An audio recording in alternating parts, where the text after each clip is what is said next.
Poor Rivka had troubles. Boy, did she have Tzuris. She was so distraught one morning that she came to see her rabbi for some advice. Rabbi, I'm at my wit's end. My girls are constantly on their phones. They'll hardly talk to me. They won't lift a finger around the house. I work all day in my lab, and then I come home, and it's arguing and pouting. I have bills piling up and shopping to do. I'm exhausted. I just can't go on like this. Rabbi, you've got to help me. Well, Rivka had certainly come to the right place. The rabbi was well known for dispensing sage advice from the depths of her great wisdom. And troubles? Tzuris was this rabbi's specialty. She invited Rivka to take a seat in her book-lined study and offered her a nice cup of tea.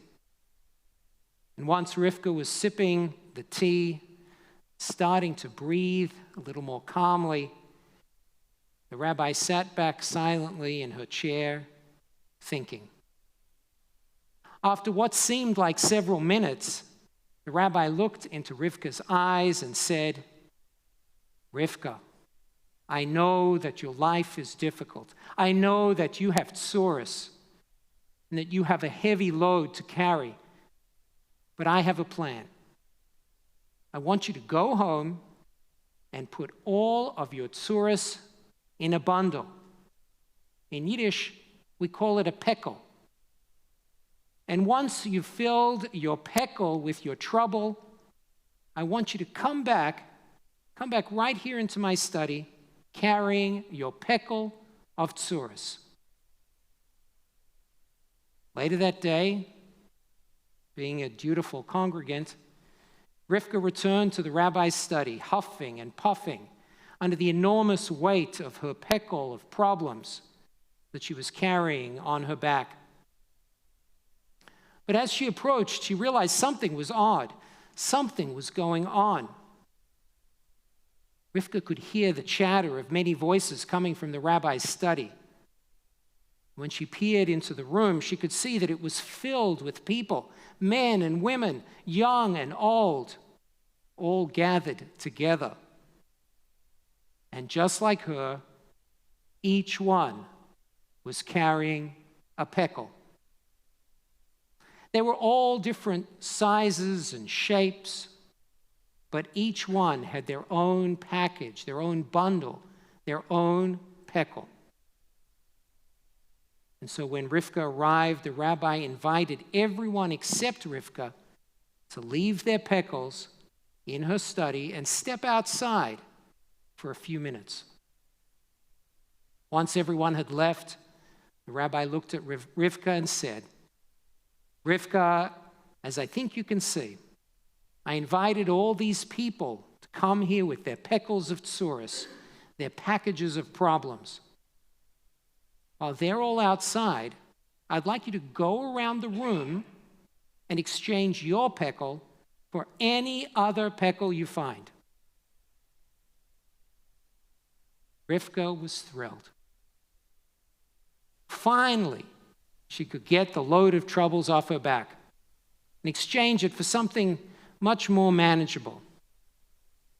She looked around the room and immediately spotted a tiny pekel, the smallest package in the room.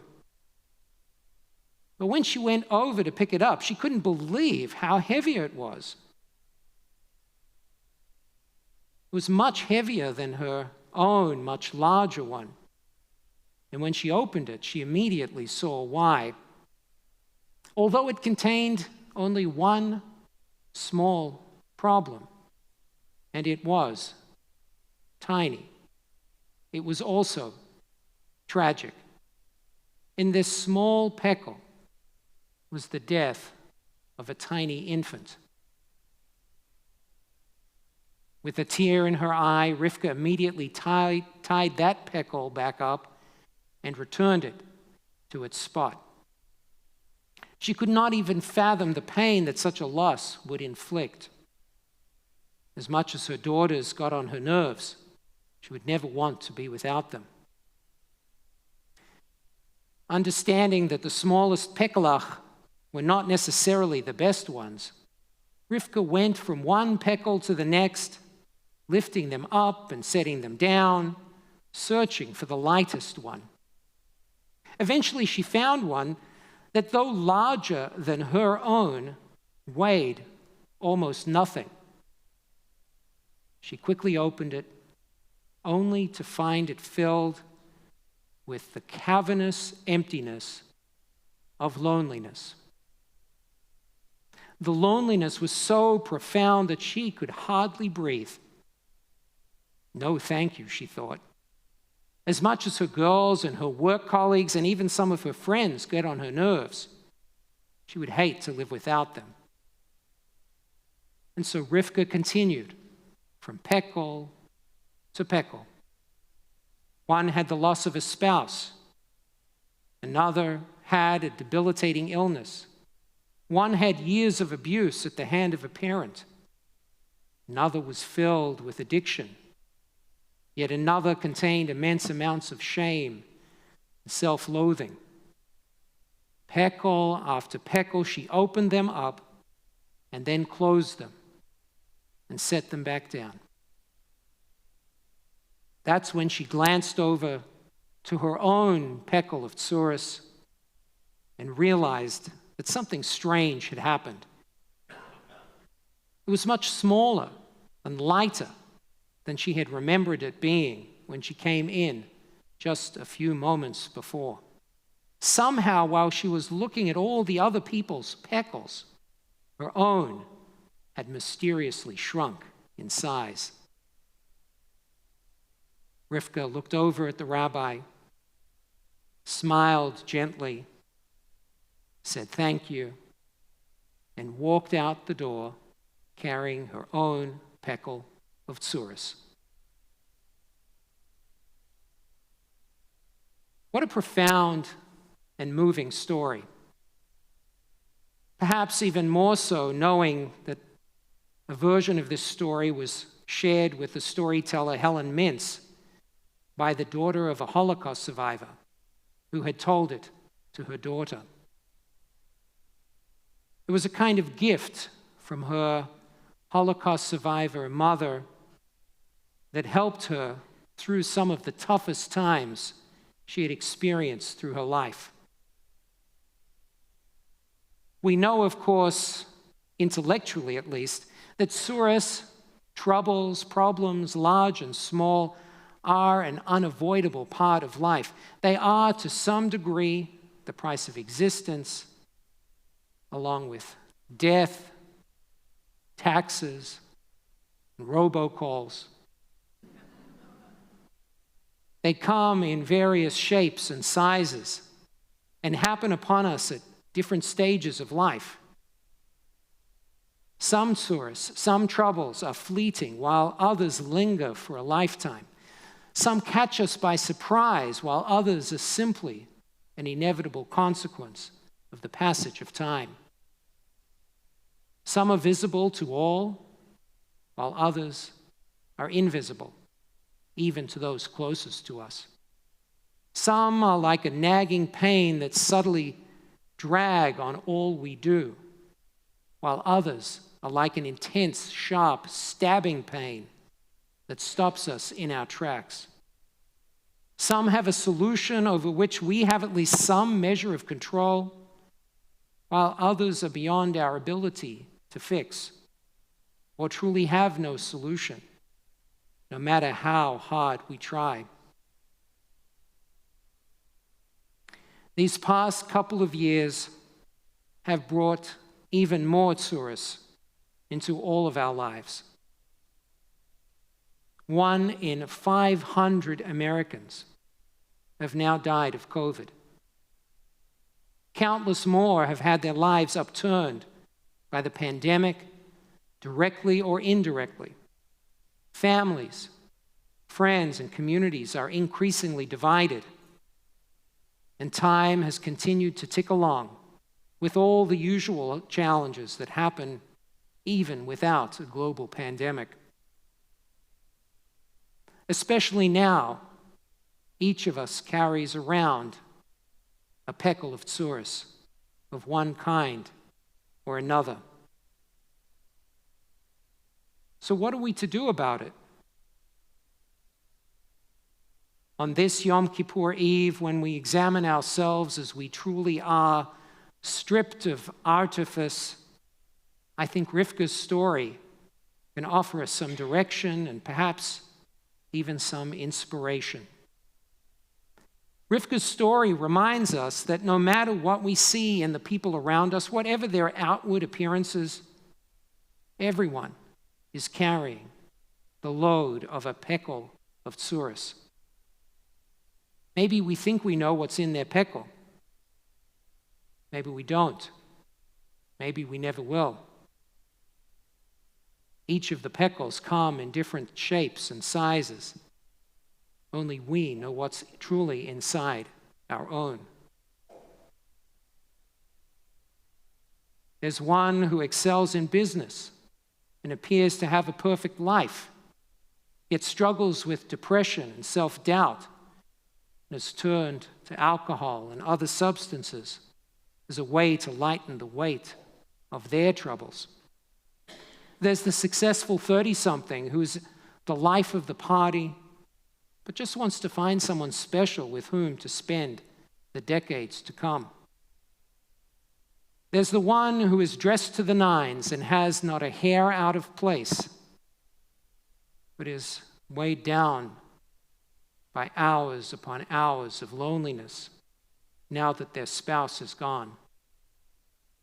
There's the quiet teen who is worried about whether they will be accepted for who they are in a family that really doesn't know them at all. And there's the couple who are worried that their business is not going to survive the pandemic and have no clue how they're going to afford health insurance, keep a roof over their heads, put food on the table, let alone pay for their kids' college. And so Rivka's story reminds us we cannot know the burdens that others carry around. We're not in their place. We're not in their shoes. This reminder ought to cultivate a measure of empathy, a sense of compassion for each and every person we encounter, for we cannot know what they are up against each and every day. And Rivka's story reminds us that when we recognize that we all carry around a Pekel of Tzuris, that very knowledge can lighten our load. Sharing our struggles with others rather than hiding them can help us carry on day after day. Rivka did just that. She sought help. In this case, she sought out the wisdom of her rabbi, which is never a bad idea. And there are many wise experts and non-experts who can help us work through the challenges we're facing. The maxim that misery loves company is often taken to mean that miserable people enjoy making other people miserable. But the truth is rather different. Rather than saying that misery loves company, the truth is that misery thrives in isolation. People who are weighed down by pain and trouble are lifted up by sharing their experiences with others. Hence the power of support groups, organizations like Alcoholics Anonymous and PFLAG. Hence the power of therapy. Hence the power of loving relationships. Hence the power of community. This past couple of years has deepened an existing epidemic of isolation and loneliness. Rivka's story reminds us that sharing our challenges with others helps us to realize that we are not alone in our struggles. that even with our individuality, we are in many ways just like everyone else. And as it did for Rivka, just that knowledge can shrink our burdens, lighten our Pekels of Tzuris. Finally, there is one aspect of Rivka's story with which I must take issue. You see, the story ends with Rivka deciding that she'll take back her own Pekel of Tzuris. Thank you very much. Having seen everyone else's problems and realizing she'd rather just keep her own, she simply thanks the rabbi and walks out. Good for Rivka. But is that it? Is that really the end of the story? What I'd like to know is, what did Rivka do next?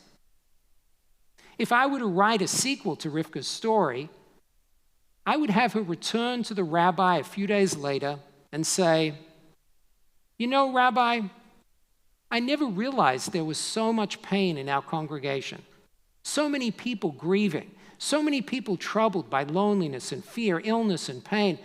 I want to gather my family and friends together to do our part to help them." In this sequel, the rabbi, Rivka, and her friends sit down with all the people who had gathered in the rabbi's study, all their Pekels, and one by one, together they help lighten each other's loads. They chat with them, they go for coffee with them, they share stories with them, they laugh, they cry, they sing, they call just to say hello, they study, and they pray. And in the end, they realize that not only do they lighten the load of those they are trying to help, but their own Pekels become lighter and lighter again too. By helping others, they're truly helping themselves. Friends, as we gather on this Yom Kippur Eve, let us remember that while we have tzuris, we have troubles, we don't have to carry our Pekels of Tzuris alone. Our Pekels are made lighter by realizing that everyone is carrying one. They are made lighter by sharing their contents with those around us. And perhaps most profoundly, they're made lighter when we help others carry theirs. On this holiest of days, may our Pekels of Tzuris be made lighter. May our souls be refreshed, and may we be sealed in the book of life, for simcha, joy, for koach, fortitude, and ahavat briut, the love and the caring for all. Amen.